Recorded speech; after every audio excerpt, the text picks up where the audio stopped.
Turabashuhuje cyane mu izina rya Yesu. Abakunzi bacu ba New Mind Channel. Dushimye Imana ko tugarutse mu mwanya wo kumva ijambo ry'Imana uyu mugoroba. Turagira ngo mwese tubakire aho muherereye hose mu mwanya wo kumva ijambo ry'Imana. Dushimye Imana iduhaye uyu mwanya aya masaha kugaruka kuri kamera. Turi bazima dushimye Imana. Dushuhuje abantu bose badukurikirana aho baherereye hose. Imana y'amahoro ibaha umugisha kandi bagirire neza. Abakurikirana ijambo, abakora comment, abakora subscribe n'abasharinga bose kuri iyi platform yacu. Turabashimiye cyane. Imana ibaha umugisha kandi bagirire neza. Tugiye gushima Imana mu buryo bwo gusenga dukomeza mu mwanya w'ijambo ry'Imana. Kadushima Imana. Data mwiza mu izina rya Yesu, turagushimiye kubw'umwanya mwiza uduhaye w'umugisha wo kumva no gusobanukirwa ijambo ryawe. Turagusabye kugira ngo uyu mwanya umuntu wese wumvira ijambo kandi ukurikirana ijambo ryawe kuri YouTube, turasabye kugira ngo umuhe umugisha kandi umugirire neza. Kuboko kwawe kwiza gufate ku buzima bwe. Buri muntu wese aherereye dusabye amaraso ya Yesu kuba ku buzima bwe. Dusabye imbaraga y'Umwuka Wera kuba ku buzima bwe. Dusabye icyubahiro cyawe kumutwikira. Imbaraga zawe zifate ku buzima bwe. Ni mu izina rya Yesu turategeka imyuka mibi ari yo yose y'abazimu n'abadayimoni gutsindwa no gukubitwa hasi. Twakiriye imbaraga y'Umwuka Wera uyu mwanya ahangaha turi. Amaraso ya Yesu atugote, imbabazi zawe zitubeho. Urakoze kuri Imana y'amahoro. Ni mu izina rya Yesu Kristo umucunguzi wacu. Amen. Imana ibaha umugisha kandi bagirire neza. Ndagira ngo ijambo turi buganireho uyu mugoroba riri mu rwandiko rw'Abakorinto rwa mbere, igice cyawo cy'icumi uhereye ku murongo wa 13. Haranditse ngo nta kigeragezo kibasha kubageraho kitari rusange mu bantu, kandi Imana niyo kwizerwa kuko itazabakundira kugeragezwa ibiruta ibyo mushobora, ahubwo hamwe n'ikibagerageza izabacira akanzu kugira ngo mubane uko mubasha kukihanganira. Iri jambo numva risobanutse cyane ku bantu badukurikirana. Dushobora kuvuga ku mutwe uvuga ngo ikigeragezo cyangwa se ibigeragezo. Ibigeragezo ni iki? Ibigeragezo ni ikintu cyose gishobora kuza, gishobora gutandukanya umukristo n'Imana. Ibigeragezo biri mu buryo bwinshi, biri mu moko menshi, bishaka gutandukanya abakristo n'Imana. Ikintu cyose kiba gishaka gukura umwizera mu byizerwa kiba ari ikigeragezo.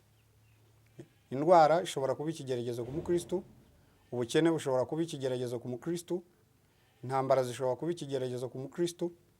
Hari ibigeragezo by'uburyo bwinshi. Uno mwanditsi rero aravuze ngo nta kigeragezo kibasha kubageraho kitari rusange mu bantu, kandi Imana niyo yo kwizerwa kuko itazabakundira kugeragezwa ibiruta ibyo mushobora, ahubwo hamwe n'ikibagerageza izabacira akanzu kugira ngo mubone uko mubasha kubyihanganira. Imana ishimwe cyane. Ikigeragezo kiza gifite impamvu. Umukristo iyo atewe cyangwa iyo ikigeragezo kimuhagurukiye akora iki? Hari intwaro zifasha umukristo mu bigeragezo. Ibigeragezo byose ntabwo bifite uburyo ntibiza kimwe. Ikigeragezo cy'indwara gifite uburyo gitera. Ikigeragezo cy'ubukene hari uburyo gitera. Ikigeragezo cyo gupfusha hari uburyo gitera. Ikigeragezo cyo kwangwa hari uburyo gitera. Ibi bigeragezo bifite uburyo bwinshi bigera ku bantu. Ariko muri iri jambo ngo nta kigeragezo kibasha kubageraho kitari rusange. Abakera barageragejwe. Abraham sogokuruza w'abizera yarageragejwe. Daniel yarageragejwe. Yobu yarageragejwe. Mose yarageragejwe. Nta mukristo ushobora kuba mu byizerwa atageragezwa. Ikigeragezo nicyo cyemeza neza ko umukristo yasomye ijambo. Buri kigeragezo icyo ari cyo cyose kiza ari igipimo umukristo. kiba gipima urwego azi Imana, kiba gipima urwego yasobanukiyeho ijambo, kiba gipima kwizera kwe uko kungana. Iyo ikigeragezo kije kiza ari igipimo gipima umukristo kureba uburyo yigishijwe. Nkuko mu mashuri batanga ibizami, n'ikigeragezo ni nk'ikizami. Abongereza baravuga ngo tests, trials, ni ukuvuga ngo ni ibigeragezo, ni ibishuko. Kiza gishaka gupima urwego umuntu aziho Imana, kiba gishaka gupima ubumenyi bw'umuntu. Ese uyu muntu azi ijambo? Ese uyu muntu yarigishijwe? Ese uyu muntu yaratojwe? Ese uyu muntu yarahuguwe? Ese uyu muntu yasomye ibyanditswe byera? Iyo witegereje ukuntu Yesu yitwaye mu bihe by'ibigeragezo, Satani amusanga mu butayu, yaje amugerageza amubwira ngo ahindure amabuye imitsima. Ariko Yesu kubera ko yari azi ijambo ry'Imana, yasubije Satani arayibwira ngo ntabwo umuntu atungwa n'umutsima gusa, ahubwo atungwa n'amagambo ava mu kanwa k'Imana. Icyo cyari ikigeragezo. Yesu yari ajyanywe n'umwuka mu butayu, ariko ntiyari azi ngo hari iki. Ariko umwuka yashakaga kumujyana mu kigeragezo, aho ikigeragezo kiri, arebe imyitwarire ye. Satani uko amugerageza niko Yesu yasubizaga, ariko yasubizaga mu byanditswe, ntabwo yasubizaga mu marangamutima. Yari afite ijambo, yari yarasomye, yari yaramenye ijambo ry'Imana. Ikindi yari afite umwuka wera. Iyo umukristo afite umwuka wera, umwuka wera aramufasha mu gihe cyo kugeragezwa. Umwuka wera aramuhishurira. Umwuka wera niwe wamuzaniraga ibyo asubiza. Umukristo yasobanukiwe ijambo aba azi icyo yasubiza igihe cyose yaterwa n'ibigeragezo. Yesu amaze kugeragezwa n'umwanzi, umwanzi ngo yamujyanye no ku mpinga, amujyana ku musozi, yamujyanye ngo no kugasongera k'urusengero, aramugerageza ngo arebe ko yamutandukanya n'Imana. Ariko Yesu kubera ko yari azi ngo umwuka wera yari yaramwigishije, umwuka wera yari yavuganye nawe, umwuka wera yari yamuhaye ijambo, buri kigeragezo cyose yabonaga ijambo ryo kugisubiza. Uno mwanditsi rero yaravuze ngo nta kigeragezo kibasha kubageraho kitari urusange. Hari ubwo abakristo bageragezwa akibaza ko ari we uri mu bigeragezo wenyine, akiheba, agacika intege, akavuga ati ariko Mana kuki bibimbaho? Ese Mana kuki ari jye uri muri ibi? Ese Mana kuki ari jye uri mu bukene? Ese Mana kuki ari jye uri mu ndwara? Ese Mana kuki ari jye uri mu ntambara? Ese Mana kuki ari jye wangwa? Ese Mana kuki ari jye usuzugurwa? Ese Mana kuki ari jye udafite iki n'iki? Ariko ngo nta kigeragezo kibasha kubageraho kitari rusange. Rusange ni ukuvuga ngo ni ikintu kiba ku bantu bose. Abakene barageragezwa, abakire barageragezwa, Abanyarwanda barageragezwa, Abagande barageragezwa, ibihugu byose birageragezwa, abazungu barageragezwa, abirabura barageragezwa, abakire barageragezwa, abakene bakageragezwa, abagore barageragezwa, abagabo bakageragezwa, abana barageragezwa. Umuntu wese utuye isi uhumeka arageragezwa.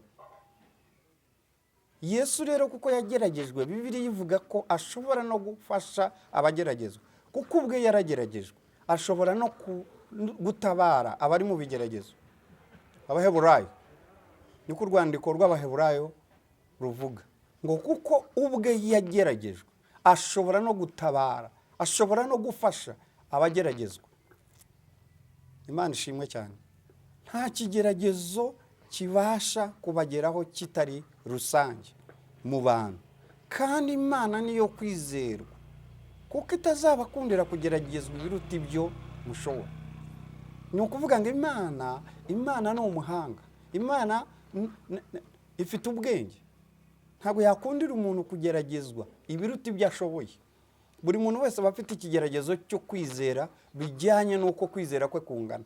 Ntabwo Imana ishobora guha ikigeragezo gisumbye umuntu kwizera. Ni ukuvuga ngo buri muntu icyo ageragezwa gihwanye no kwizera kwe. Buri muntu urwego rwo ageragezwaho ni rwo rwego rwo kwizera kwe. Hari ubwo ubona umuntu ageragezwa ukabona birakomeye, ariko buriya Imana yemerera umuntu ko ageragezwa bijyanye n'urwego ariho, bijyanye no kwizera afite. Hari umuntu ushobora kubona umuntu ageragezwa akavuga ati giye biriya sinabishobora, ariko Imana yo izi yuko umuntu ageragezwa bijyanye no kwizera yamuhaye. Imana ni iyo kwizerwa, kandi Imana ni iyo kwizerwa kuko itazakundira kugeragezwa ibiruta ibyo mushobora. Ntabwo Imana ishobora kwemerera umuntu kugeragezwa ibiruta ibyo ashobora kwihanganira. Buri muntu afite ikigero cyo kwizera kwe. Yesu we yaravuze ngo mwagira kwizera kungana nk'akabuto ka sinapi, mwabwiriye umusozi muti shinguka utabwe. Kandi icyo mukora cyose mufite kwizera, Imana iragisohoza. Kwizera ngo ni ukumenya umuntu adashidikanya ibyo yizera, ibyo yiringira ko bitazaba. Kwizera niko kumenyesha umuntu umukristo urwego ariho, niko kugaragaza umukristo urwego ariho. Kwizera niko gusobanura umuntu uwo ari we. Kwizera niko gusobanura Imana iyo ariyo. Ni ukuvuga ikigero cyo kwizera umuntu afite kigaragazwa n'urwego rw'ibigeragezo acamo. Hari ubwo umuntu aca mu bigeragezo bakavuga ati uriya muntu arakaze, ariko ntabwo aba akaze, ahubwo kwizera kwe kurimo kurapima. Yobu yaravuze ngo nzi inzira ncamo,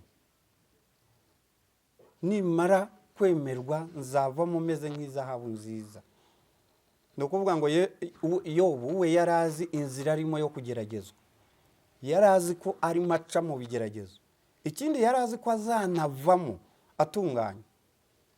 Abenshi iyo baciyemo ntibavamo, ariko abamwe bavamo. Uvuye mu kigerageza avamo yatunganyijwe, arushijeho kumenya, arushijeho kwizera, arushijeho gukunda Imana, arushijeho kuba ashikamye, arushijeho kuba akomeye. Iyo umuntu aciye mu kigeragezo avamo akomeye. Ikigeragezo nicyo gikuza umukristo, ibigeragezo nibyo bikuza itorero. Hari n'umwe wavuze ngo ibigeragezo ni ibyo kurya. Umukristo wese agomba kunyura mu bigeragezo kugira ngo ave ku rwego agere ku rundi. Iyo atageragezwa ntabwo bishoboka. Nta muntu ushobora kuba atageragezwa. Umuntu wese arageragezwa. Uwavutse utuye isi wese arageragezwa. Byanze bikunze buri muntu arageragezwa. Nta muntu utageragezwa. Nta muntu utaca mu bigeragezo. Gukura k'umukristo ni ukunyura mu bigeragezo. Nta kigeragezo kibasha kubageraho kitari urusange mu bantu. Kandi Imana niyo yo kwizerwa kuko itazabakundira kugeragezwa ibiruta ibyo mushobora, ahubwo hamwe n'ikibagerageza izabacira akanzu kugira ngo mubone uko mubasha kukihanganira. Mu kigeragezo habamo icyanzu. Iyo umuntu aca mu bigeragezo by'ubukene habamo akanzu. Imana igenda ifasha umuntu buhoro buhoro mu bukene, akaba abaho atafite ikintu runaka, ariko buhoro akabona akanzu. Niba akeneye 10,000 akabaho atabifite, ariko akabona 500. Kariya ni akanzu. Kugeza ubwo agenda azamuka mu kwizera. Uko umuntu azamuka mu kwizera niko atsinda ikigeragezo. Uko umuntu azamuka mu kumenya niko atsinda ikigeragezo. Ngo Imana niyo kwizerwa. Ni ukuvuga ngo Imana ntabwo ari yo izana ibigeragezo, ahubwo Imana irinda umuntu kugira ngo mu bigeragezo adakorwa n'isoni, kugira ngo adatsindwa, kugira ngo adatembanwa. Ijambo riri mu butumwa bwiza bwa Matayo mu gice cyaho cya 7 umurongo waho wa 24, hagaragaza inzu yo ku musenyi n'inzu yo ku rutare. Bivuze iki? Bishaka kuvuga ngo umukristo wese anyura mu bigeragezo, umuntu wese anyura mu bigeragezo. Abakene banyura mu bigeragezo, abakire banyura mu bigeragezo, abakomeye banyura mu bigeragezo, abakijijwe banyura mu bigeragezo, abadakijijwe banyura mu bigeragezo. Ibigeragezo ni rusange. Rusange ni ukuvuga ngo ni ikintu kiba ahantu hose, ni ikintu kiba ku bantu bose, ni ikintu umuntu wese gishobora kumugeraho, ni ikintu umuntu wese aho ari cyamubaho. Ni ahantu umuntu ashobora kuba hataba ikigeragezo, nta naho umuntu ashobora kugera hataba ibigeragezo. Avuga ngo urugeragezo ni rusange, rusange mu bantu, aho waba uri hose cyakugeraho. Nta ruzitiro, nta rukuta umuntu yakubaka ku buryo ikigeragezo yarinda ikigeragezo kumugeraho. Waba uri mu kirere, uri mu modoka, waba uri mu mazi, waba uri hasi, waba uri aho uri hose, ibigeragezo bishobora kukugeraho. Ibigeragezo ni ikintu kiri rusange. ni ikintu kiba ku bantu wese. Uwavutse wese n'ibigeragezo ngo iyo avutse aje mu isi abaje mu isi y'ibigeragezo. Kubera iki hari ibigeragezo? Nuko iyi si irimo Satani. Satani niwe ugerageza itorero, Satani niwe ugerageza abakristo, Satani niwe ugerageza umuntu wese. Ndagira ngo rero mbakomeze mbabwira ko nta kigeragezo kibasha kukugeraho kitari rusange mu bantu. Ahubwo ugira ngo wenda umuntu n'umwihariko w'umuntu, ariko ni kuri bose. Wenda wowe ntabwo ubona ko abandi bibageraho, ariko n'abandi bibageraho, n'abandi bahura nabyo, n'abandi bararwara, n'abandi barakena. Nta wakize utarakennye. Ikigeragezo ni ikintu gishobora kugera ku muntu wese ahari, gishaka kumuca intege mu rugendo, gishaka gupima kwizera kwe, gishaka kumusubiza inyuma, gishaka kumukura ku Mana. Ariko Paul yaravuze ngo nta cyantandukanya n'urukundo rw'Imana. Yaba inzara, yaba ubukene, yaba kwambara ubusa, yaba igisuzuguriro, yaba iki, nta cyantandukanya n'urukundo rw'Imana yanjye. Imana ishimwe cyane. Nta kigeragezo kibasha kubageraho kitari urusange. Ikigeragezo ni ngombwa. Ikigeragezo kizana nande? Satani niwe usetting ibigeragezo. Satani niwe uteza abantu ibigeragezo. Imana irinda abakiranutsi bayo, ariko ngo ntabwo izabakundira kugeragezwa ibiruta ibyo bashoboye kwihanganira. Imana icyo ikora ni iki? Hari ubwo Satani apima ikigeragezo gishobora kuba gisumbye ubukana kwizera ko umuntu afite, ariko Imana yo ikigabanya ubukana kugira ngo umuntu ashobore kukihanganira. Umwanzi we abashaka ko ikigeragezo gitembana umukristo, ariko Imana icyo ikora igabanya ubukana bw'ikigeragezo. Ntabwo ireka ko kigusumbya imbaraga, ntabwo ireka kigutembana. Buri munsi ku wundi umukristo yakabaye asubira inyuma, ariko Imana ishimwe ko mu bigeragezo Imana idatuma Satani arekura ibigeragezo bisumbye kwizera k'umuntu. Niyo mpamvu Bibiliya ivuze ngo hamwe n'ikikugerageza Imana izagucira akanzu. Nagira ngo mbasubizemo imbaraga. Aho umuntu ari hose mu kigeragezo anyuramo, niba ufite ikigeragezo cy'indwara, humura, Imana izagucira icyanzu ushobore kukihanganira. No kuvuga ngo ushobore kukivamo, ushobore kukirokoka, ushobore kugitsinda, ushobore kwambuka, ushobore gufata hakurya. Iriya nzongo yo ku musenyi n'inzu yo ku rutare, zose ni inzu, ariko itandukanira n'ahantu zubatse.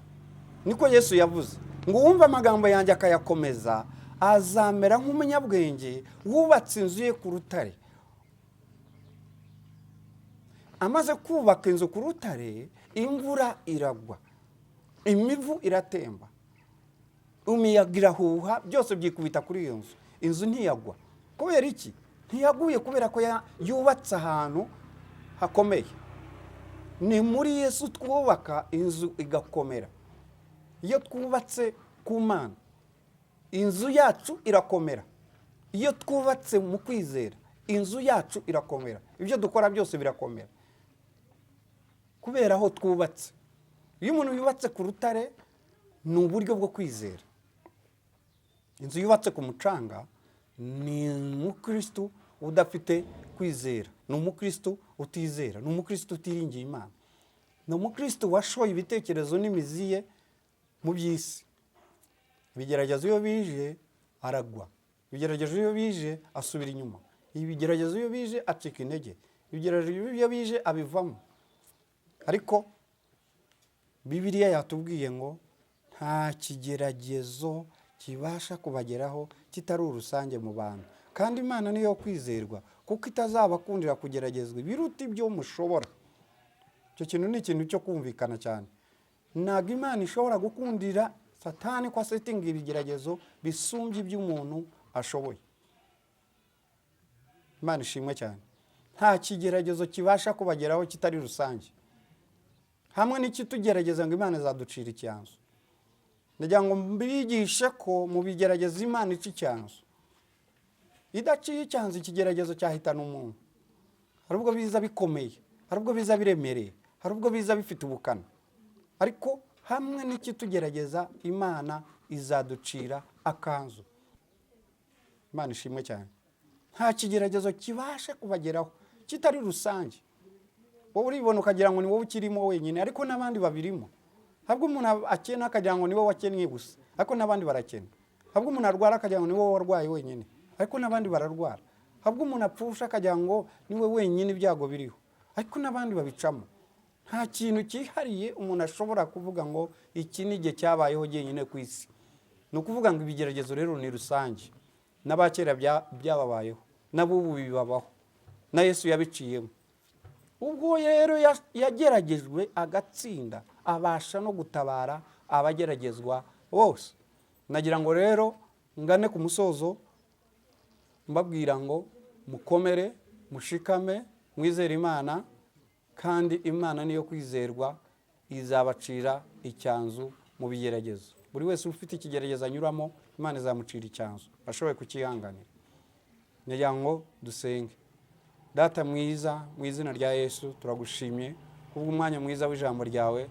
Tutasabye kugira ngo rino jambo rigere ku muntu wese, umuntu ushobora kurikurikirana, rifate ku buzima bwe, rimuyobore, rimugeze ku kwizera kudasanzwe. Uhindura umutima w'umuntu ushobora kumvira ijambo kugira ngo umutsindishirize.